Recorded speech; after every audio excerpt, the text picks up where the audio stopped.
Hello dear students, welcome to the third lecture of Unit 4. In the previous lecture, we studied about the tasks of the engineering process and we studied the elicitation phase in details along with collaborative elicitation, quality function deployment, and along with the categories of requirements that were functional and non-functional requirements, and we ended with elicitation work products. Today we shall move on to the elaboration phase and we shall elaborate it in detail.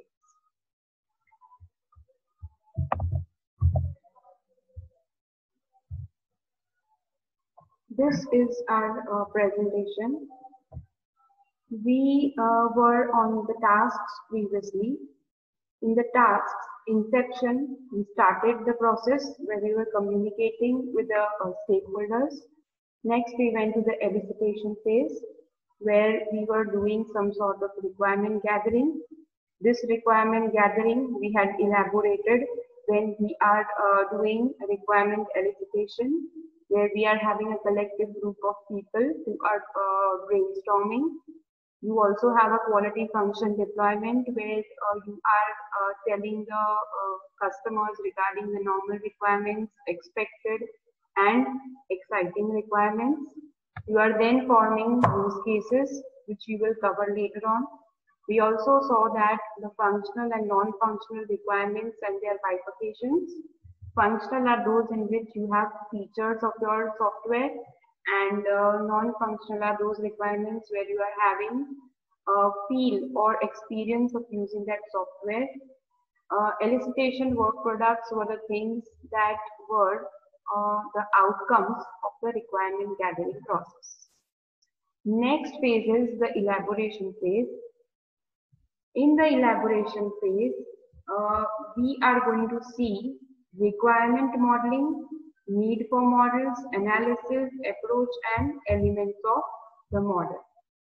Now, as we have studied earlier, as we have seen earlier, the clients meet the developers and give an idea of the requirements of the software. Now, this requirement is further detailed, expanded, and refined, thereby giving a complete idea of the behavior and the functions of the software. This is a very necessary part because without this part, requirement gathering, you cannot move further to the development phase. Now, before you move on to development phase, comes the requirement elaboration or model making phase. Now, communication is a very important part. Communicating orally may be the best way to represent your system to specify the requirements, but that is not the case always. It is required because you need to convey your needs to the customer, but when you are orally communicating, you need to remember the data, you need to memorize it, and that is a very tedious methodology of understanding the requirements and jotting it down. Therefore, we are moving on to requirement modeling. Now, requirement modeling is nothing but it is a combination of text and diagrams, and all these together, they are used to depict the requirements in a way that it is relatively easy to understand, and it is a very straightforward method of understanding or listing down the requirements. Next, we can see that we should know who is doing this actually. Before we move on to the chapter, we should know who is doing this part. So it is the software engineer, one kind of software engineer specifically known as a system analyst. So his work is he has to build a model based on the requirements that he has gathered from the customer or the user, and he will build this model based on analysis. Now, what is this analysis and why is this analysis important? So, in order to give a very high quality software to the customer for his satisfaction, it is very necessary to model in a form of a diagram. We have already taken the example of a dream house. Okay, if you have want to build a dream house, you go to the architect, you will specify whatever you want. But is this specification important to analyze your needs? No.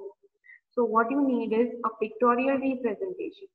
Whatever you will tell to the architect, he is going to draw it and bring it out in form of a plan. It can be a top view, it can be front view, it can be side view, it can be a collaboration of all the views, but it is a view or it is a diagram. So hence, a dire need arises to build a model in software also for the same thing. Now this model is nothing but it is a view from three different perspectives. The first perspective is scenario or class-based perspective. Second is class diagram and third is database. So these are the three: scenario, class and database ways in which you can view or you can model your system. Now what are scenarios used for? It represents the system from a user point of view. Data model is going to depict data objects. Data objects are nothing but a place in your memory which is allotted for storage. Okay, so this software is going to have certain data objects and store it for you. You can manipulate them and you can show relationships between more than one data objects. Next is class-based. They define the structure, they define objects, they define attributes, they define operations, they can define methods, all the things that you are learning in Java. Okay, now these models are nothing but they are analyzed. First they are created by the system analyst and then they are analyzed for their clarity, for their completeness, for their accuracy, for their consistency. Okay, now after doing this requirement analysis, what is the work product? What is the thing that you will get after this requirement analysis and modeling? So what you are going to get is you will get a wide array of text, of diagram, of a structure which is known as a requirement model. Now this requirement model you are giving to the stakeholders, to the users, to the customers for checking their correctness, for their completeness and their consistency.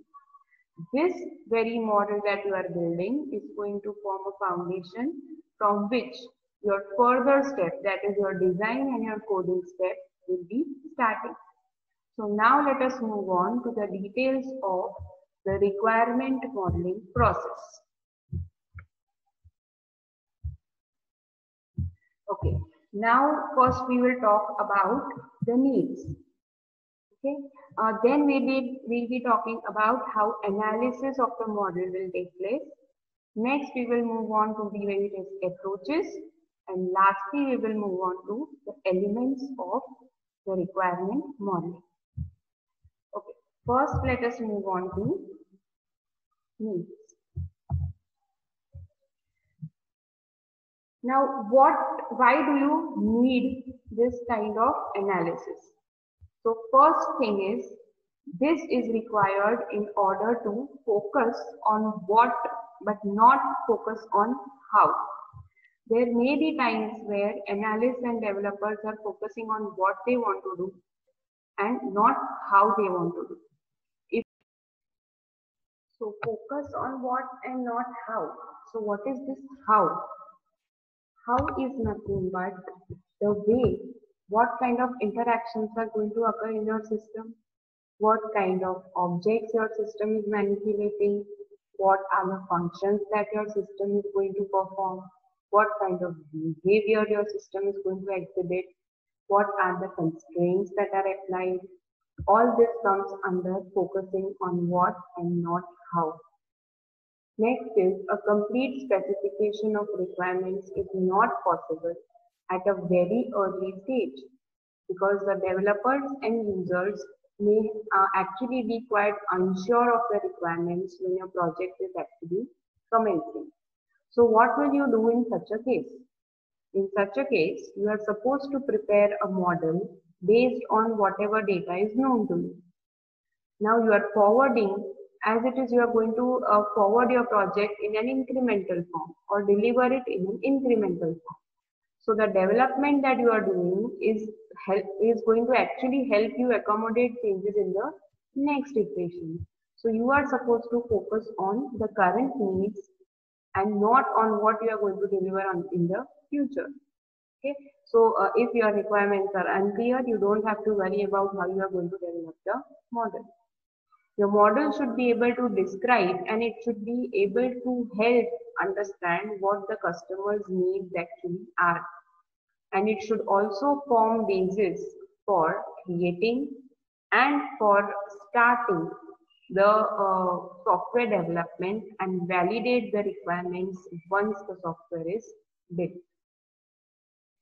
Now it also should be able to bridge the gap between your system description and the design of your software, which says that it is going to help you stick these two processes together. Now let us take a simple example. If I tell you to design a software for storing the contact details of all the students whom I can contact in case of emergency. Okay. So emergency is if 5th semester exams are cancelled or on the scheduled date. Okay, so this is a condition. So you need to inform the students that we are supposed to cancel the exam.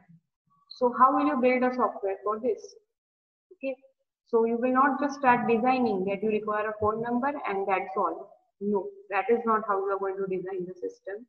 You will first find out who the student is, in which semester he studies, what is his address in case of emergency, and can this data be used for anything else apart from your software, from your emergency basis, contact basis? Yes. So you will keep all these things in mind and you will focus on designing the system. Okay, so after designing your system, before designing your system, this analysis part is very useful. Okay, next we'll move to the analysis rule of thumb. The analysis rule of thumb is the first rule says that you should keep a very high level of abstraction. So you are supposed to focus on only the requirements which are of your business domain. You don't have to get trapped in further details. You should focus on what is visible and focus on the priority of the requirements. As it is, you are going to deliver your software incrementally. So you will be able to cover the less important ones in the later iterations. Proper understanding of the requirements is a must because each model you develop should help you to assess and understand the requirements. It should help you to know the structure of the system, the behavior of the system in your specific problem domain. Next is, it should provide you an insight of functions and an insight of behavior. So you leave the designing part until the necessary functions and behaviors are understood. And for this, we can take the same example of the student. That unless and until I am not sure of how my software is going to function, what kind of behavior it will exhibit, it is very difficult to start the designing process directly. And even if you start the designing process, you will have to rework on design again because for sure there will be some changes in the function and behavior and requirements too. Minimize coupling. While it is important to represent relationships between classes and functions, you must keep it as less as possible. Okay? What I mean to say is the interconnectedness should be limited or kept to a certain level. It should be a coherent kind of or independent kind of development approach. If you keep this dependency very high, it will lead to a very dependent system. It will decrease the modularity and your software has to be developed based on some previously developed module and you will not be able to develop it independently. You have to be certain that the requirement model is going to provide value to the stakeholder.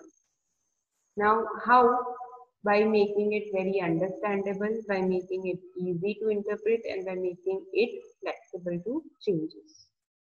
Next is the KISS concept, that is, keep it simple. You don't need to create additional diagrams when no new information is to be added. If you are doing this, the complexity of your software will increase, thereby decreasing the understandability and readability of your software. Next, we will move on to domain analysis. Now, what is domain analysis? Now, we have already seen that there are analysis patterns which are reoccurring in different applications. This is noted specifically within a same business domain. Let us take an example of the medical field. In medical field, there is a pattern, that is report pattern. Now it is found in all the different medical fields, be it MRI, be it X-ray, be it blood test. So if these patterns are analyzed and they are categorized, then it will allow you to recognize them and apply them to solve some common problems. So this reuse of the pattern is going to accelerate the process of creating a model. It will become faster, and due to this, your development time will decrease and overall cost of development will also decrease. Now the question arises as to who will recognize these patterns, who is going to recognize, how they are going to recognize. So the answer for your who is, there is a post in companies called as a domain analyst. The work of the domain analyst is to find such recurring patterns in a specific field and reuse them in the software that you are developing. Now, how you are doing or how you are analyzing these patterns, we will see it with the help of a diagram. The diagram says that domain analysis has patterns which are going to reoccur. You can see in the diagram here, for doing domain analysis, you should know the source of knowledge from where you are going to do your research. So research can be done through technical literature, through currently present applications which are being used, then through customer surveys. If you are talking about the specific medical field that I told you, you are supposed to talk to the person who is reading the report as well as the one who is making the report. You can also talk to the doctor. You can take an expert advice, and you can incorporate any future or current requirements into your system. So after all this research, you are doing domain analysis, and based on that you are bringing out what are the classes, what are you supposed to reuse, which are the various patterns, which are the various functions, and which is the domain in which you are going to develop your problem. Next, we will move on to the approaches of modeling. Now, there are two different approaches to modeling. The first is a structured approach, second is object-oriented approach. Now, structure is nothing but you are using the data objects and they are modeled by defining the relationship between them, by finding the attributes. Now, what are data objects? Data objects are nothing but you are allotting some place in memory and you are storing your data over there. So that place can be having a relationship with another place in your computer storage, and you are finding out relationships and attributes of those memory places. This can be shown with the form of a data flow diagram. And the other approach is object-oriented analysis, where you are creating everything in form of classes. And to represent their model, you are having a UML, which we have already gone through in the prerequisite lecture. We can choose any one of these two approaches, and you can also use a combination of both the approaches. Next, we will move on to the types of elements. Now, elements are nothing but the ways used to model the data. So first is the scenario-based element. They are going to focus on understanding how the user wants to interact with the system, so that you can get better understanding of the requirements. So we can use use case, activity and swim lane diagrams for this purpose. Next is we can focus on creating a use case here, and use case is nothing but it is defining a way in which an actor or user can use a system for getting the desired output. Now this feature you can get, these features all functionalities you can get from the inception and elicitation phases. Next is your class-based elements. They will represent the objects that the system will manipulate and the effect of this manipulation. It will also show you what are the methods, what are the operations, and it will help you to find out relationships between the objects and between different objects. Next is it will help you to identify what are the classes, what are their attributes by creating a class diagram. The next is the flow-based diagram. The flow-based diagrams are nothing but it is not a UML diagram, but it is complementing the UML diagram. Okay. The data objects are transforming, and something is going into the system, something is coming out of the system, and this modeling is called a DFD or data flow model. And the last one is the behavioral elements or behavior-based elements. Now these are a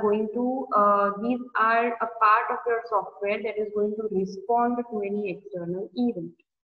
So you can model the behavior, you can model all the use cases, you need to understand the sequence of your system, and based on this sequence you will create a state diagram. Okay, so these are the various elements that we have seen, and we will see their details in the next lecture. This is all for today. Thank you.